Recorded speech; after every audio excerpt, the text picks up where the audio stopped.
345. Morality as a problem.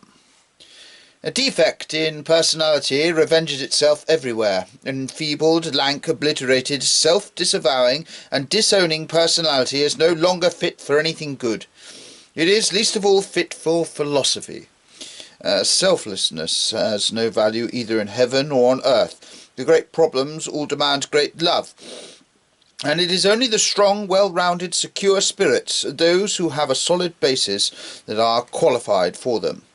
It makes the most material difference whether a thinker stands personally related to his problems, having his fate, his need, and even his highest happiness therein, or merely impersonally, that is to say, if he can only feel and grasp them with the tentacles of cold, prying thought. In the latter case, I warrant that nothing comes of it, for the great problems, granting that they let themselves be grasped at all, do not let themselves be held by toads and weaklings. That has ever been their taste, a taste also which they share with all high-spirited women.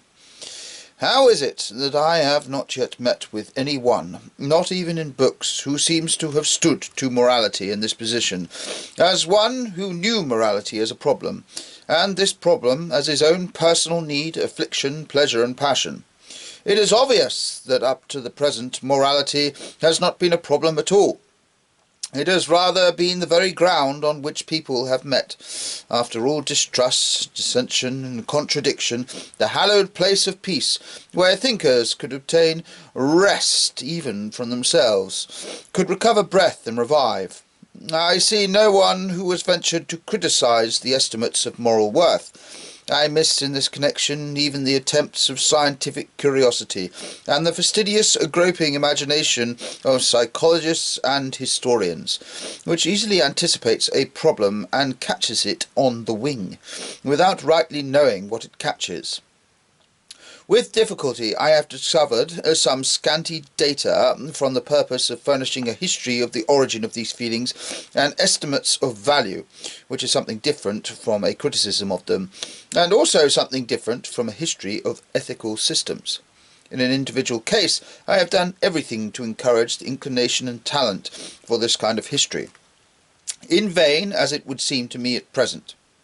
There is little to be learned from those historians of morality, especially Englishmen. They themselves are usually quite unsuspiciously under the influence of a definite morality, and act unwittingly as its armour-bearers and followers. Perhaps still repeating sincerely the popular superstition of Christian Europe, that the characteristic of moral action consists in abnegation, self-denial, self-sacrifice, or in fellow-feeling and fellow-suffering.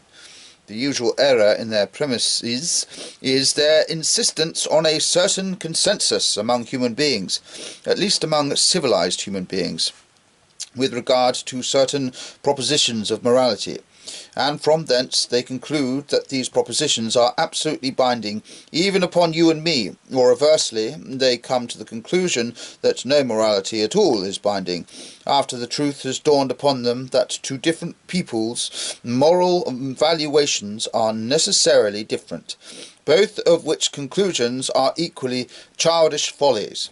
The error of the more subtle amongst them is that they discover and criticise the probably foolish opinions of a people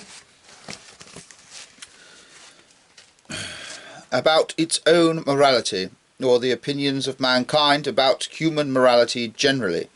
They treat accordingly of its origin, its religious sanctions, the superstition of free will, and such matters, and they think that just by so doing they have criticised the morality itself.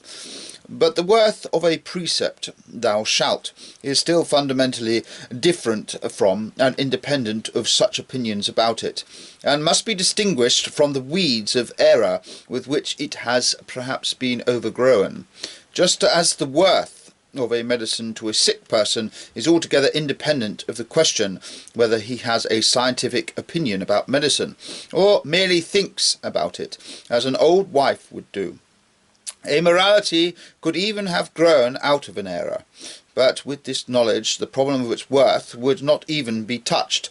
Thus no one has hitherto tested the value of that most celebrated of all medicines, called morality, for which purpose it is first of all necessary for one to call it in question.